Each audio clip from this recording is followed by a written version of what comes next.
Ada kabar-kabar jika Pak Menteri Keuangan, Pak Purbaya, akan mengutak-ngutik dari anggaran makan siang gratis MBG ya. Saya sangat setuju sih, karena sebenarnya Indonesia ini untuk melakukan program seperti itu masih perlu pembenahan yang luar biasa terkait masalah ekonominya. Jadi kalau sebagian besar APBN-nya diarahkan ke makan siang gratis, yang lainnya bisa keteteran. Perekonomian juga bisa tersendat karena itu. Makanya saya mendukung banget dari respon Bapak Purbaya ini terkait dari menganalisa kembali dana untuk MBG tersebut. Akan tetapi secara logika mestinya Pak Purbaya nanti akan mendapatkan tantangan yang luar biasa dari orang-orang yang berkepentingan di MBG. Misalnya para pejabat yang memiliki bisnis MBG atau orang-orang yang berkecimpung bekerja di dunia MBG pasti merasa keberatan dengan kebijaksanaan Pak Purbaya nantinya. Dari prediksi saya yang dulu saat Pak Purbaya mulai muncul, kan saat itu ada hujatan terkait dari sikapnya. Dari prediksi saya, Pak Purbaya ini seseorang penganalisa yang handal, dan memang di awal ada respon dari masyarakat yang kurang menyukai, tapi nantinya akan ada pendukung-pendukung yang mulai tergerak hatinya untuk mencintai Pak Purbaya ini. Nah, mari kita prediksi di sini, apakah Pak Purbaya akan mampu mengotak-ngatik dari anggaran MBG ini ya.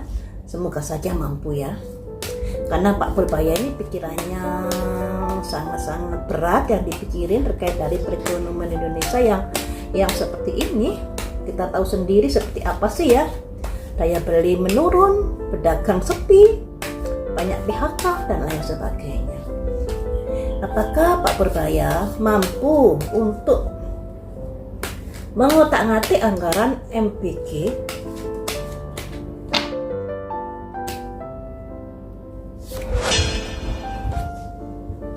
Ada orang dari masa lalu ya. Ada kaitannya apakah orang dari masa lalu ini seorang yang memiliki kedudukan, bisa juga seorang pengusaha, bisa juga seseorang yang berkepentingan di dalam bisnis MBG-nya. Ada kabar-kabar terkait orang ini. Dia menghadapi kebimbangan, bingung terkait dari program yang akan diotak-atik oleh Pak Purbaya ini. Kemudian apa yang akan dilakukan? Dia berusaha terus dengan bisnisnya atau dengan keinginannya agar MBG ini terus berkelanjutan sampai nanti. Kan ada pemberitaan kalau salah satu anggota DPR menginginkan bahwa ada undang-undang yang mengatur MBG sehingga ketika Pak Prabowo sudah tidak menjabat nanti bisa diteruskan oleh presiden yang barunya. Dan ini tanda kutip, tanda tanya juga. Kok sampai sebegitunya ya? Apalagi pegawai MBG ini kan konon kabarnya akan dijadikan ASN ya toh. Dan ini sangat memicu kecemburuan dari para guru-guru honorer yang sudah berjuang atau bekerja beberapa tahun tapi belum diangkat sebagai pegawai negeri, bahkan gajinya di bawah dari pegawai MBG. Apa yang akan dilakukan orang ini? The magician. Jadi dia berusaha kekeh dengan pendiriannya agar program MBG ini tetap berkelanjutan. Dan ini orang dari masa lalu yang memiliki kedudukan dan raja koin, orang kaya, bisa juga pengusaha, bisa juga seorang pejabat, kan dari masa lalu. Bisa juga pejabatnya ini sudah tidak menjabat saat ini, tapi masih memiliki kepentingan atau wewenang atau pengaruh yang kuat di dalam perpolitikan negara Indonesia. Karena simbolnya dari orang masa lalu dengan ciri-ciri orang ini ada kedudukan dilambangkan raja koin, bisa jadi seorang pemimpin di masa lalu, bisa jadi seseorang yang memiliki kemampuan yang lumayan, pengaruhnya juga materinya. Ya, ini ya. Jadi orang ini berusaha bersikukuh untuk tetap menjalankan MBK ini agar tidak diotak-atik dengan segala caranya. Makanya di sini ada The Magician. Ini kurang bagus ya, ini kurang bagus. The Magician, dari yang tidak ada menjadi ada, diada-adakan. Nah, untuk MBG ini riskan sekali korupsi memang. Makanya di sini ada The Magician, seseorang yang berusaha untuk memodusi terkait dari program tersebut. Bisa juga diartikan seperti itu. Jadi Pak Purbaya ini menghadapi orang-orang berkelas nantinya ketika ada keinginan untuk mengotak-ngatik dari aturan MBG atau dana MBG ini. Bisakah Pak Purbaya menghadapi orang ini nantinya? Harus bisa ya, optimis. Tapi kartunya bagaimana ini ya? Mampukah Pak Purbaya menghadapi orang-orang yang seperti ini? The Empress, kemakmuran, ada dukungan dari masyarakat di sini. Ada dukungan dari banyak pihak ternyata Pak Purbaya ini. Nah, banyak pihak tentunya pihak-pihak yang tidak ada kaitannya dengan MBG ya, pastinya seperti itu ya kan. Ada dukungan yang diberikan untuk Pak Purbaya. Nah, ini ada kerjasama juga. Jadi Pak Purbaya ini kerjasama entah dengan instansi apa dan lain sebagainya untuk mengatasi masalah keuangan yang ada kemungkinan karena keuangan negara Indonesia sedang tidak baik-baik saja, di mana dolar sudah akan 17.000, rupiah sudah akan 17.000, dan disinilah membuat sebagai Menteri Keuangan dia merasa terpanggil untuk menata kembali anggaran di negara Indonesia, termasuk anggaran APBN, anggaran MBG ya, anggaran MBG yang mungkin akan dikurangi. Selanjutnya, di sini ada simbol Raja Jangkir. Raja Jangkir ini seseorang yang sebenarnya sayang kepada rakyatnya, tapi pendiriannya kurang kokoh, mudah dipengaruhi. Ada bisikan ini manut ini, ada bisikan ini manut ini. Apakah ini simbol dari Pak Prabowo kah? Bisa jadi. Jadi di sini Pak Purbaya ini mendapatkan dukungan baik dari rakyat maupun kemungkinan dari Pak Prabowo di sini untuk bisa menata kembali dari perekonomian Indonesia akan lebih kuat lagi dengan mengurangi anggaran di MBG ini. Seperti itu ya toh. Nah, kalau menurut alam semesta, MBG ini cocoknya diberhentikan kah atau dilanjutkan? Saran dari semesta, MBG ini baiknya bagaimana ya toh?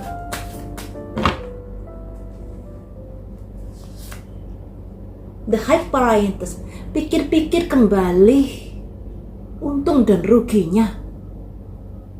Dipikir-pikir kembali berarti ada keraguan di sini dalam program MBG ini. Ada plus minusnya, makanya di sini disuruh dipikir-pikir ulang, disuruh menata ulang perencanaannya. Mungkin kurang tepat di sini dikarenakan situasi negara Indonesia yang ekonominya masih belum kuat, gitu. Daripada untuk MBG yang diberikan pada anak-anak ya tentunya harus dipilah-pilah dulu lah. Kalau anaknya kurang mampu atau dari daerah tertinggal, nggak masalah ada MBG atau. Tapi misalnya kalau daerah perkotaan dengan sekolahan yang bisa dibilang mayoritas menengah ke atas, nggak perlu MBG karena orang tuanya sudah mampu dan dananya itu bisa disalurkan untuk kepentingan yang lainnya. Misalnya sama-sama di dunia pendidikan, tapi misalnya ada sekolah gratis sampai perguruan tinggi, ya toh? Atau kalau itu terlalu mahal biayanya, bisa jadi sekolah dengan buku gratis, dengan seragam gratis dan lain sebagainya. Ini akan lebih membahagiakan dan akan lebih efektif daripada MBG. Jadi negara sama-sama tidak terlalu mengeluarkan dana yang begitu besar, sedangkan sekolah juga tetap bisa berjalan. Atau dari orang tua yang tidak mampu ini ditulis atau dipilah atau dikelompokkan, kemudian diberi bantuan yang berupa sembako secara langsung, dan setiap sekolahan harus dianjurkan anak-anaknya membawa bekal agar gurunya bisa memantau bekal apa yang diberikan kepada muridnya.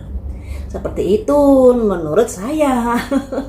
Tapi nggak tahu lagi, karena ribet teman-teman MBG ini ya, ribet juga menimbulkan kecemburuan dari pegawai-pegawai yang berusaha untuk menjadi pegawai negeri beberapa tahun tapi nggak diangkat-angkat ya toh, sedangkan gajinya juga honorer juga sangat kecil.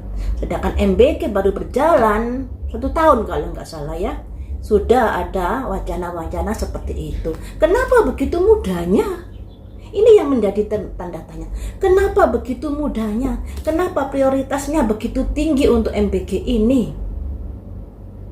Ini yang patut ditanda tanyai. Apalagi ada anggota DPR salah satu tadi ya, yang mengusulkan untuk dibuatkan aturan-aturan agar MBG ini tetap berkelanjutan sekalipun presidennya ganti.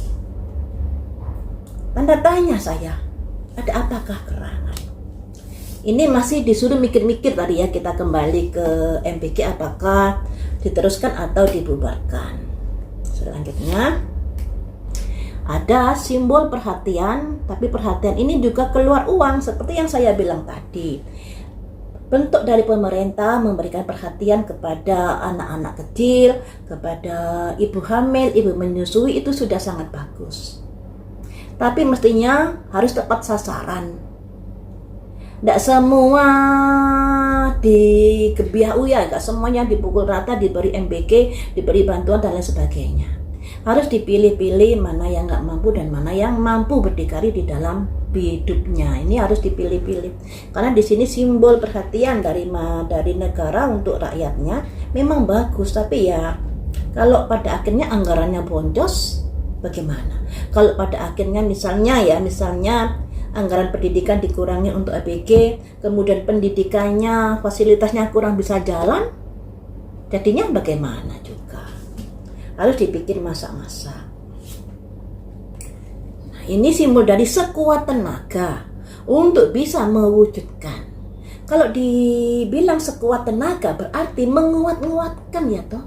Ibaratnya gini, pingin bangun rumah, tapi uangnya nggak cukup, kemudian hutang-hutang. Yang rugi siapa? Diri sendiri juga kan. Indonesia juga begitu. Ekonomi belum mampan sekuat-kuatnya untuk bisa melaksanakan program MBG, karena program poin utama di Pilpres kemarin kan ya, pencalonan Gibran dengan Pak Prabowo ini kan kampanyenya makan siang gratis. Nah, di sini berusaha diwujudkan padahal tidak mampu perekonomian negara Indonesia. Pada akhirnya ya yang rugi negara Indonesia sendiri, tersedat tendat. Bahkan ada kabar ya, entah hoax entah tidak, untuk mendanai MBG ini negara bisa utang loh. Tapi disclaimer ya, entah hoax entah tidak, ini beritanya kan seperti itu. Nah, kalau untuk MBG sampai utang-utang ya kasihan toh generasi yang akan datang menanggung dari beratnya biaya ini kan, karena program pemerintah yang tidak tepat untuk diperjuangkan. Selanjutnya, kalau dipertahankan bagaimana?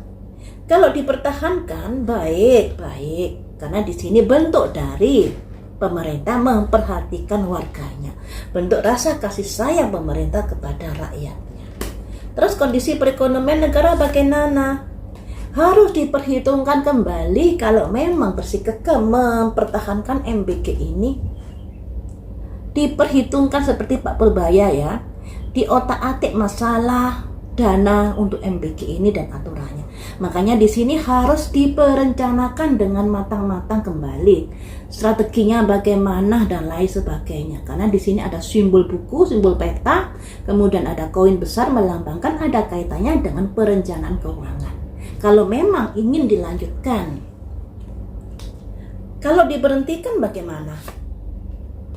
Kalau diberhentikan di sini efeknya ada kaitannya dengan janji kampanye. Makanya di sini simbol dari seorang raja tongkat. Efeknya itu, jadi efeknya merasa gagal dari janji kampanyenya dan lain sebagainya. Itu yang tidak diharapkan oleh Pak Prabowo dan Gibran. Nah ini, jadi masalahnya di sini. Padahal MBK itu banyak ditumpangi kepentingan. Konon kabarnya yang memiliki bisnis MBK itu para pejabat-pejabat dan instansi tertentu. Nah ini ya. Kemudian kalau diberhentikan, seperti yang saya bilang tadi, karena ini adalah janji kampanyenya, maka harus mikir-mikir dulu di sini, mempertimbangkan dulu dan tidak fokus untuk memberhentikan MBK ini. Jadi lebih fokus mempertahankan, tapi kemungkinan dengan diotak-atik kayak dananya, kayak aturannya dan lain sebagainya. Karena dananya ini nanti akan disalurkan untuk keperluan yang lainnya. Seperti itu teman-teman. Jadi ya kalau saya rasa sih nggak usah gengsi. Rakyat sudah tahu kok kalau Pak Prabowo sangat memperjuangkan MBK ini, sangat ingin mewujudkan janji politiknya ya toh. Tapi apalah daya, kalau keuangan negara memang tidak sanggup untuk itu, nggak apa-apa MBK diberhentikan. Masih ada jalan lain kalau ingin memperhatikan rakyatnya. Seperti yang saya bilang tadi, didata anak-anak yang tidak mampu. Kemudian orang tuanya dikasih sembako, misalnya seminggu sekali atau 2 minggu sekali untuk dimasak, dan gurunya memantau bagaimana menu anak tersebut, ya.